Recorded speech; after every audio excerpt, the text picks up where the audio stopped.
Buenas noches, amigas, amigos. Le damos la bienvenida a nombre del Centro de Estudios Humanistas de Rosario. En este evento vamos a asistir a la presentación del libro de nuestra amiga Pía Figueroa, llamado Silo, el maestro de nuestro tiempo, con palabras introductorias de otro amigo que es Mohan Yudin. Pero como decía un personaje de la tele, antes de hablar vamos a decir unas palabras.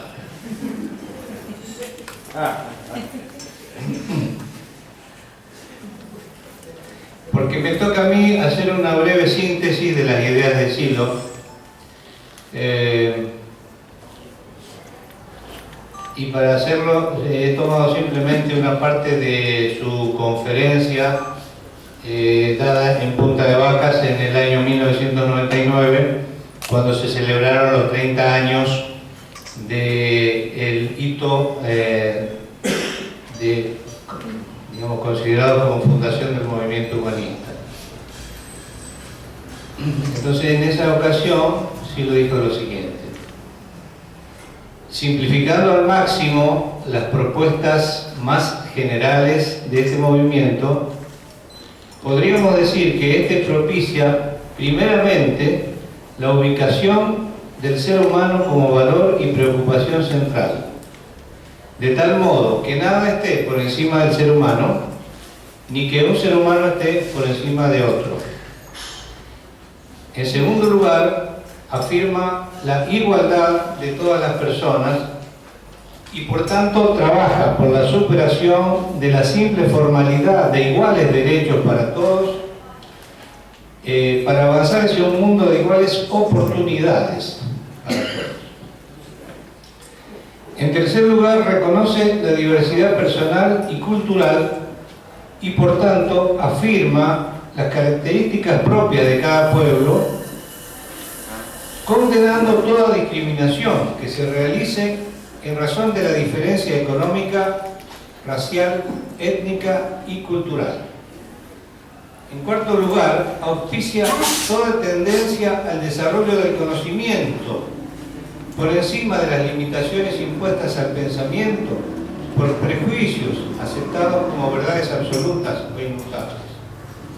En quinto lugar, afirma la libertad de ideas y creencias.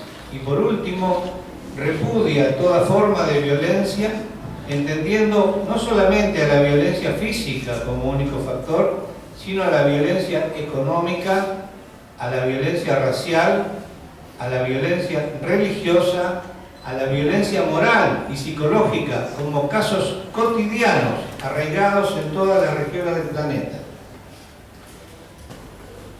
Estas propuestas de considerar al ser humano como valor central, de propiciar la igualdad de oportunidades para todos, de reconocer la diversidad oponiéndose a toda discriminación, de auspiciar la libertad de pensamiento y de luchar contra toda forma de violencia, caracteriza nuestro pensamiento y nuestra acción en sus aspectos más generales. Al mismo tiempo, estas propuestas terminan configurando un estilo de vida y un modo de relación del más alto valor moral, que puede expresarse en esta frase: trata a los demás como quieres que te traten.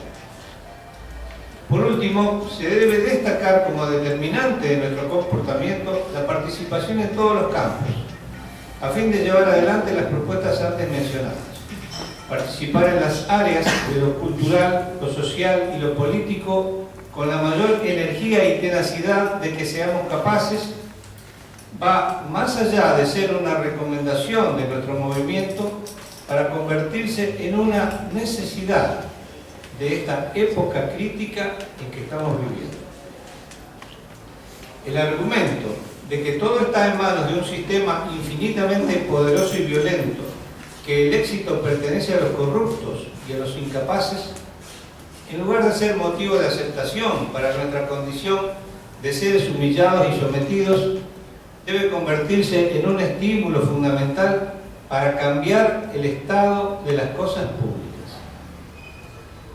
Por otra parte, parte, destacamos también la dimensión de lo estrictamente personal y de lo interpersonal, que aunque inscriptos en el contexto social, constituyen el núcleo de nuestra existencia.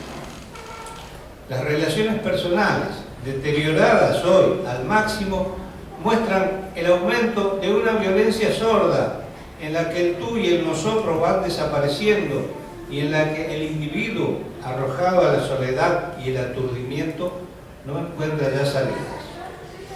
Debemos reafirmar en este campo que todo ser humano tiene derecho a preguntarse por el sentido de la vida, por el amor, por la amistad, por todo aquello que hace a la poesía y la grandeza de la existencia humana, y que una estúpida y pequeña cultura materialista trata de denigrar, arrastrando todo hacia los antivalores y la desintegración. Bueno, con esto termina la cita del maestro Silo.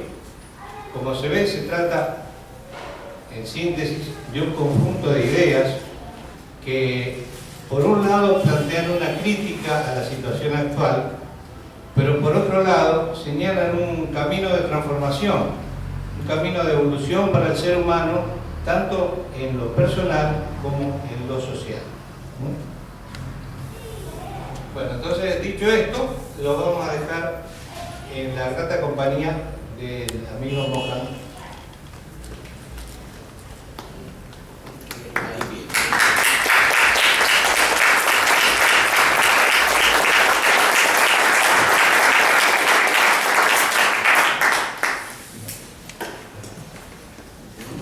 Con gran respeto y amor les doy la bienvenida con todo mi corazón.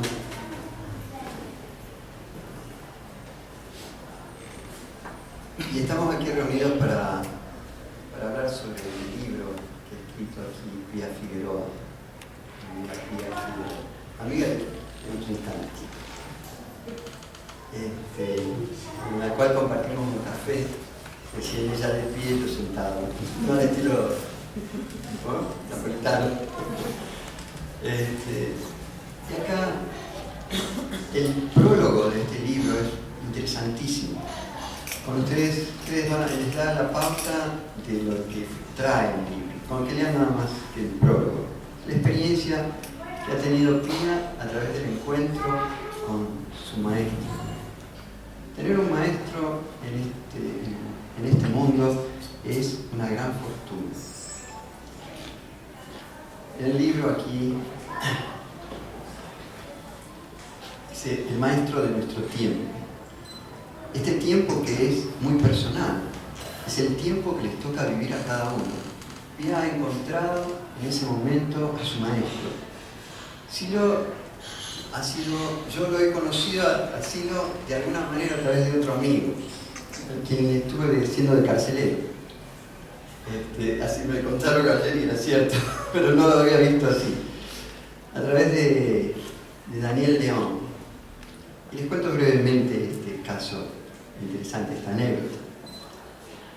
Daniel era uno de los muchachos, cuando estábamos haciendo el servicio militar, que tenía unas ideas un poco locas con respecto al medio.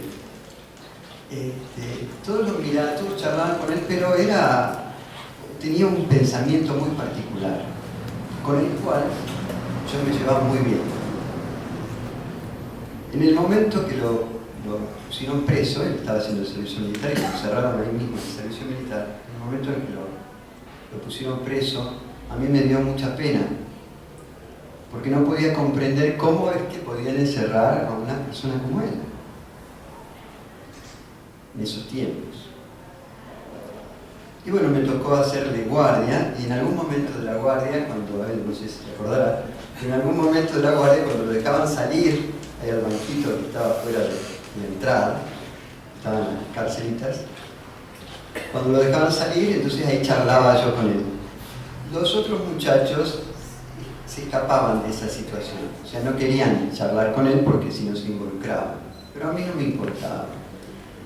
Y así que se estableció, después no sé qué pasó con él, porque por ahí se fue. Y con el tiempo, hace un par de años atrás, me invitaron a dar una charla a estos centros de estudios Y cuando estaba yendo en el camino, acá Guzmán me dice, yo le comento de que conocía a un tal León. Dice, ah, sí, me parece que está allá. Entonces, cuando la fui con sorpresa, me reencontré con este personaje histórico para mí, porque encerraba en ese momento un valor de pensamientos, un valor un ideal acerca de la vida y de los valores que uno quiere para la vida, para su vida. Estos valores que a veces parecen inalcanzables y que maravillosamente Silo, a través de una actitud estratégica en aquel tiempo, en Chile, creo que estaba fuera de Chile, produjo una diáspora con sus alumnos. Se los envió a distintas partes del mundo. Yo a veces me preguntaba, bueno, ¿cómo era posible que ellos, desde Chile, donde muchas personas fueron asesinadas, como acá, en aquellos tiempos, cómo es que tuvieron esta capacidad para irse a estos lugares tan extremos en el mundo? Porque habían en India, en Grecia, y cuentan mucho la historia de Grecia.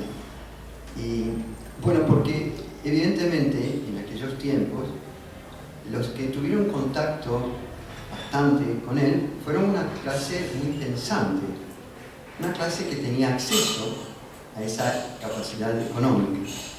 Entonces fue una manera de luchar contra la opresión. Y yo quisiera que no se pierda esto, que no se pierda el esfuerzo que han realizado a través del tiempo y en la distancia. Quizás a veces uno se pregunta, bueno, ¿qué pasó con ellos? ¿Qué puntos de decisión tomaron? Muchos que estuvimos en la lucha de aquellos tiempos por sostener ideales, nos quedamos aquí, nos quedamos en el país. Muchos desaparecieron. Muchos también que tenían este tipo de pensamiento libertario, de ideales, que habían cruzado a la Argentina, algunos fueron masacrados. En aquellos tiempos había un personaje muy nefasto que se llamaba López Rega. Nefasto porque tenía una mezcla de actitudes místicas, era muy conocido por el brujo. Y él se encargó mucho a través de una organización armada parapolicial que se llamaba la AAA, que quizás a algunos de ustedes les haya resonado, algunos otros no creo que tengan mucha noticia de esto, pero produjo mucho daño especialmente a las personas que tenían este tipo de pensamientos y los fueron persiguiendo. Algunos fueron aquí masacrados y otros fueron también masacrados fuera. Esto que parece, pero ¿qué pasó con aquellos que se fueron agrupándose a través de esta idea y que trascendió a los lugares, que tuvieron la capacidad? Muchos optaron por una organización, por los fondos acumulados a través de una organización. Entonces nos enteramos cómo algunos de ellos emigraron a otros lugares. Pero esta gente que quedó en los otros lados, que viajó, que se quedó en aquellos lugares, siguieron delante con sus puntos de vista, con su pensamiento. Y continuaron con la lucha. La lucha que es una lucha interna, que ellos comprendieron, si lo que el trabajo era externo e interno. Y ellos se dedicaron mucho a este trabajo interno. Ustedes saben que en aquellos tiempos, el maestro Silo, porque realmente lo que estamos sintiendo ahora es el perfume que dejan en el jardín de este mundo estos maestros. Entonces los maestros, cuando aparecen en un lugar, exhalan, generan un perfume, y este perfume se extiende a lo largo del tiempo. Hoy, uno de estos libros es uno de esos perfumes, que aquí Pía pudo apreciar. O sea, ella apreció y tuvo la vivencia de estar con estos maestros, que a través de actitudes muy simples, a veces ella relata como una mirada o un movimiento o algo que pasó, donde ella tuvo contacto con Silo, le dejó una huella profunda.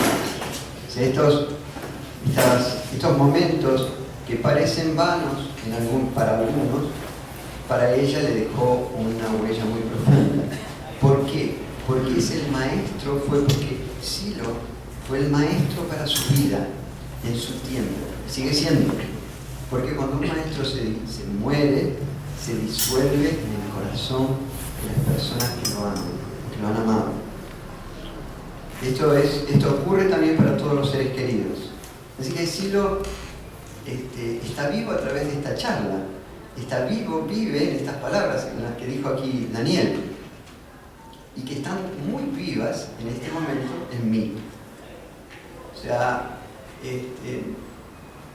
había algo en aquellos tiempos, cuando lo conocí a León, que vibraba en nuestro interior. Y este es el movimiento que nos arremolina. Entonces Dios nos cría y el viento nos arremolina, nos envuelve, ¿no? Entonces, de alguna manera estamos acá otra vez involucrados. ¿Ven? Cómo comienza otra vez a manifestarse esta frecuencia, esta vibración que anima en cada uno de nosotros. Cuando nos instalamos en este lugar, por eso mucho del trabajo que van a ver aquí también está en esas investigaciones que hizo Silo. Silo estaba relacionado en algún tiempo con los efectos que habían llevado adelante, o con los estudios que habían llevado adelante Maharishi Mahesh Yogi a través de la meditación trascendental, donde comenzaron a estudiar en aquellas épocas, muchos de los efectos que producía la meditación, el estado meditativo, el estado de introspección, y cómo este estado, con el 1% de una población, creo que ese fue el disparador interesante con el que él se prendió, con el 1% de la gente que meditase, podía producir este cambio en toda la sociedad. Entonces, estos centros que están a disposición de todos nosotros, por la gracia, de acá, del esfuerzo que ha hecho Pía y todos que nos han acompañado, estos centros que están en el mundo, están a disposición para que puedan tener estos momentos de reflexión y de estudio. Estos centros de estudio es una herencia que ha dejado Silo en este mundo, para que podamos acceder a estos momentos donde va a seguir avanzando. Este conocimiento se ha expandido y entonces va avanzando. Y él ha preparado, de alguna manera, ha avisorado esta posibilidad de tener preparados estos lugares, porque sabía lo que iba a pasar. Esta visión que tenía Silo trasciende el tiempo físico, va mucho más allá. Esta visión que tenía él era muy elevada, porque estaba en contacto con la fuente misma. Estos maestros hablan desde ese lugar, estos maestros se expresan desde ese lugar. Y hay algo muy interesante, decía, Silo es bueno, un escrito que ponían, Silo es bueno, y él se refería a esto, este núcleo de Silo, este núcleo que él conocía muy bien. Silo es bueno, decía. Y ya tenía otro escrito que decía, lo tengo por acá, paz es la fuerza, exactamente. Ese estado pacífico que cada uno de nosotros está instalando a través de estas charlas, a través del escrito acá de Pía, este estado pacífico que él conocía muy bien que iba a tener expansión en estos momentos. De alguna manera, podríamos decir que no solo fue un maestro, y que sigue siéndolo, pero todos los que entran en contacto con sus enseñanzas siguen aprendiendo de este maestro. Aprenden a León, aprenden todo lo que dijo Caldeón, lo que escribe Pía, todo se continúa esta enseñanza. Y ellos se van transformando también en maestros vivos para cada momento de la vida, para cada periodo de la vida. Un span de vida de cada uno encuentra a su maestro. De la misma manera en que Pía ha encontrado a su maestro. De la misma manera, ese conocimiento se sigue expandiendo. La enseñanza es eterna, es inmutable. Lo que ha hecho Silo fue revelar ese conocimiento, o ponerlo a manos para que podamos tener acceso a él de una manera mucho más práctica. Trataba de buscar cómo los procesos internos de uno, cómo uno se encontraba con esas distintas situaciones psicológicas en sí, y poder trabajar para poder acceder a ese estado, para poder aligerar el camino de los que venían después. Y uno se acerca a Pía y se escucha, siente ese perfume. Ese perfume que no es un perfume que se huela con la nariz, sino es un perfume de corazón. Cuando uno se sitúa en ese lugar, entonces acá pasa algo interesante cuando uno se sitúa en ese lugar. Cuando uno se sitúa en ese lugar, todo se transforma en Bluetooth. ¿Vieron que esa conexión? Si uno se coloca en ese lugar, el conocimiento pasa así. Ella relata un momento en que se tomaron de la mano, estaban en Grecia, o en alguno de esos lugares muy bonitos, y de lo cual disfrutaron mucho. ¿Por qué? Porque era la manera de vivir. Ellos desplegaron esa vida en el lugar donde estaban, con la naturalidad con la que estaban. Entonces, en esos momentos se toman de la mano, y Silo pasa ese estado, les transmite ese estado, los hace colocar en Bluetooth, en esa conexión, y ella experimenta una dicha muy grande.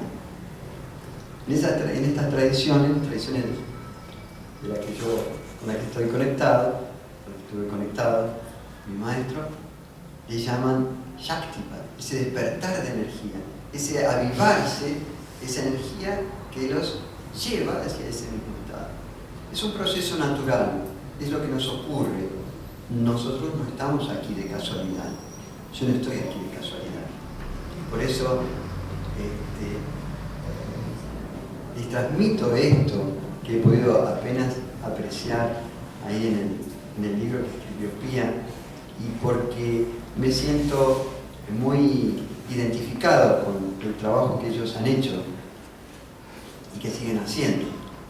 Por eso es una hermandad que va mucho más allá de los lazos familiares o de conocidos solamente. Es una hermandad del Bluetooth.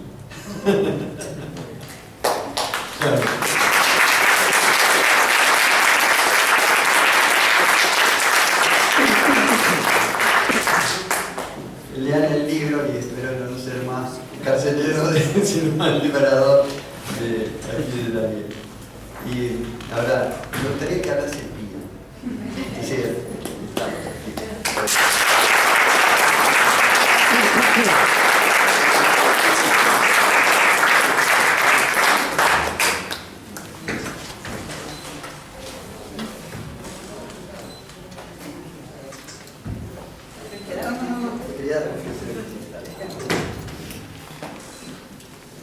Muchas gracias, Mohamed, por tus palabras.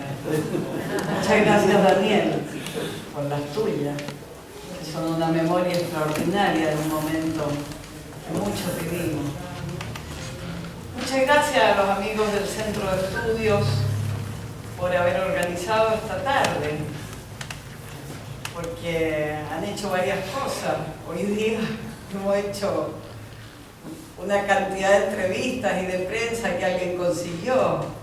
Esta sala alguien la consiguió, han puesto los libros en la vitrina, han hecho un montón de trabajo para que podamos estar acá hoy. gracias a Virtual Ediciones, por transformar esas notas en un libro, en un objeto. No siempre los apuntes pasan a ser un objeto concreto. Y gracias sobre todo a cada uno de ustedes que cortó su viernes, que no vio el fútbol, que se vino para acá, pudiendo hacer otras cosas. Porque a veces no valoramos lo que significa darse un tiempo para estar juntos, para mal que mal venir a la presentación de un libro que uno ya conoce. O sea, tiene mucho valor reunirnos y compartir ese momento.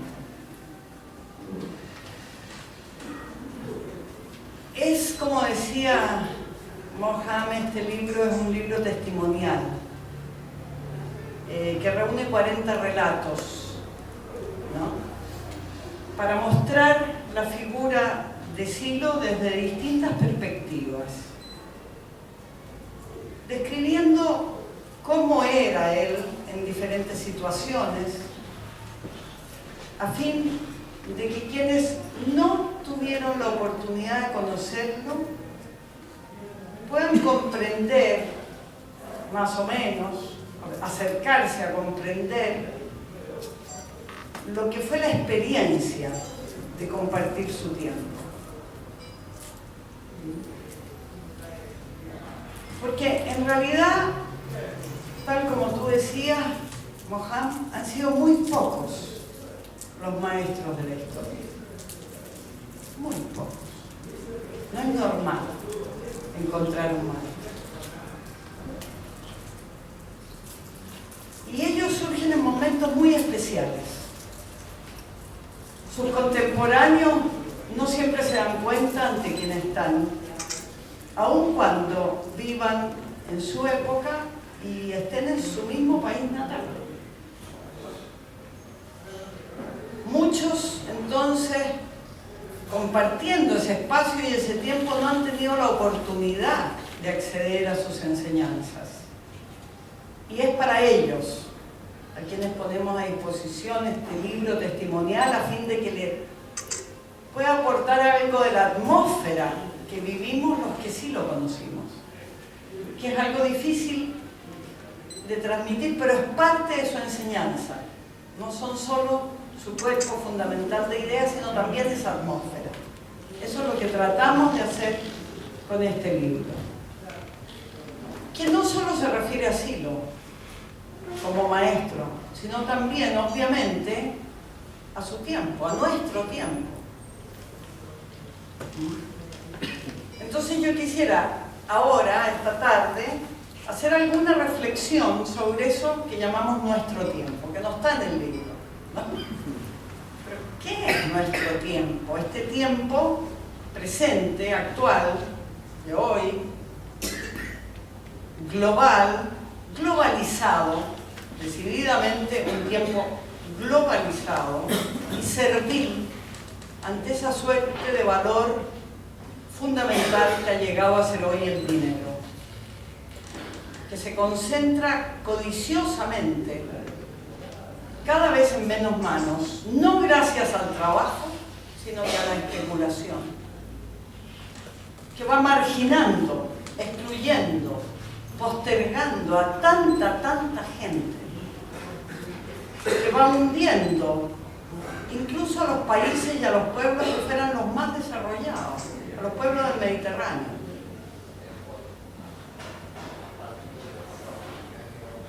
En ese panorama estamos transitando además en estos días por difíciles horas cargadas de armamentismo y de amenazas.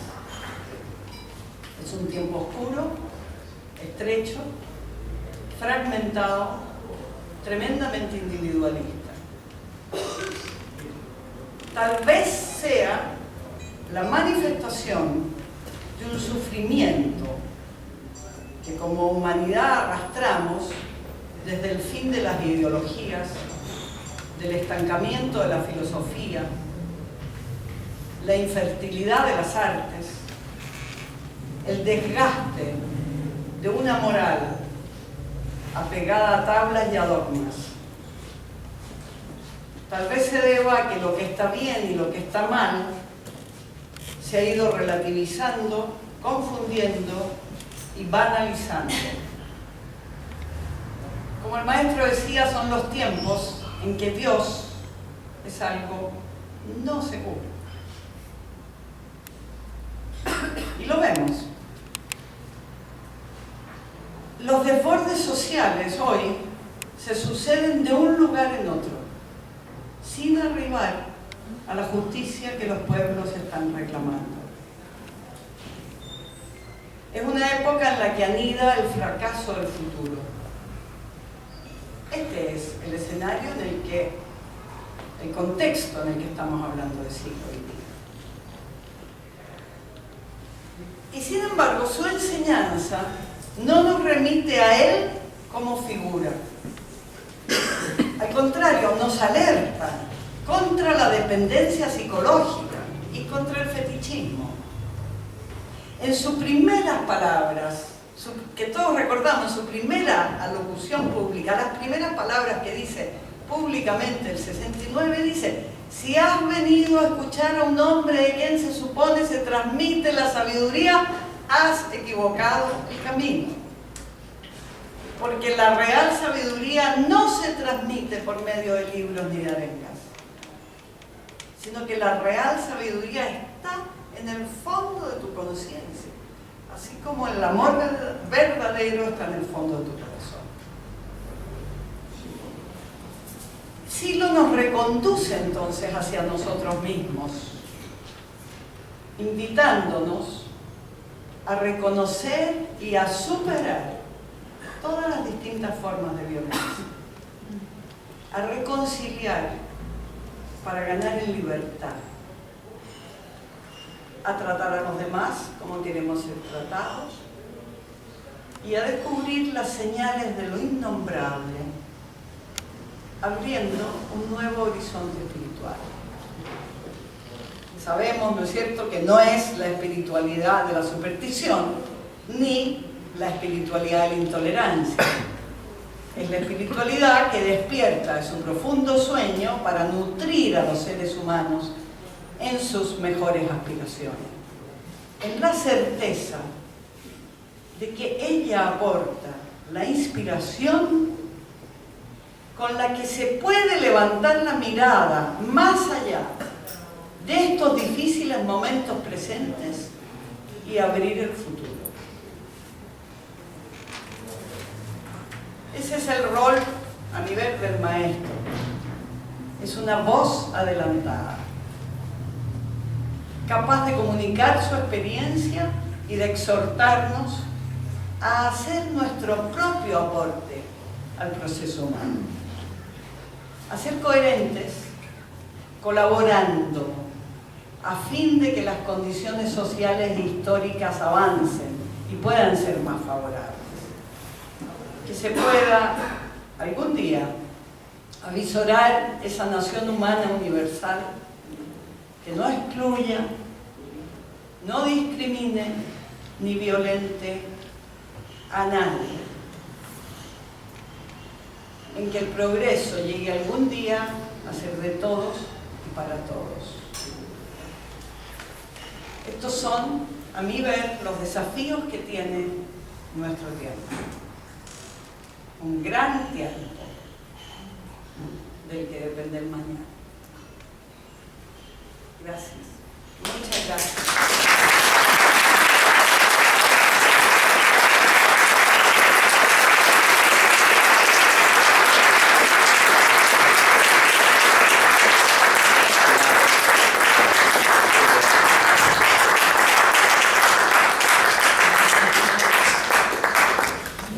Bueno, Pía va a permanecer acá en este lugar